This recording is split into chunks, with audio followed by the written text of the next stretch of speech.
बाकीच्या तालुक्यामध्ये पेक्षा वर्धेचा खूप मागे आहोत. हे भावा जाऊ शकते इकडे सुधीर भाऊ पांगुळकडे पंजाकडे. सत्तेमध्ये ते असल्यावर फंडचा विषय येतो, याचा विषय येतो, सर्व गोष्टीचा विषय येतो. काम होणार यांच्यावर पक्षाची जबाबदारी आहे ना, काम करून घ्यायची.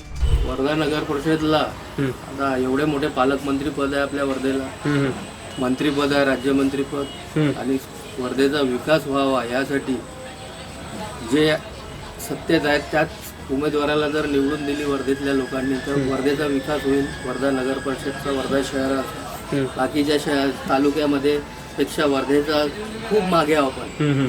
आणि त्या हिशोबाने जर सर्वांनी विचार जर केला किंवा सत्तेमध्ये ते असल्यावर फंडचा विषय येतो, याचा विषय येतो, सर्व गोष्टीचा विषय येतो, त्यामुळे त्यांनाच सर्वांची म्हणजे लोकांची अशी म्हणजे हे आहे आणि त्यांना निवडून द्यायला पाहिजे. सुधीर भाऊ पांगुळ कारण ते माणूस जे आहे ते सगळ्यापेक्षा गोष्टीले चांगला माणूस आहे.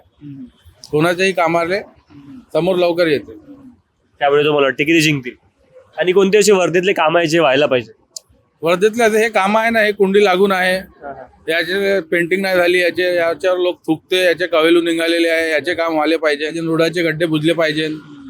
पण काय वाटते आता वेळ आली आहे निवडणुकींची, तर हवा बदलू शकते का? हवा बदलू शकते ना. कोणाकडे जाऊ शकते? हे भावा जाऊ शकते इकडे सुधीर भाऊ पांगुळकडे पंजाकडे. काय वाटते येणाऱ्या नगर परिषद निवडणुकांमध्ये यावर्षी वर्धेत कोण जिंकून येईल? हवा पांगुळ रवी भाऊ बालपांडेचा आहे टक्कर असं वाटते मला. त्यांच्यात टक्कर आहे असं मला वाटते, बाकीचं नाही माहित. आणि सुधीर किटे साहेब आहे, तिघा मिळून जो येऊ शकते ते सांगता नाही आपल्याला कोण येते. आमच्या हिशोबानं तर किटे साहेबाचा चान्स आहे. का बरं? सरकार ऊपर बैठी है, हाँ?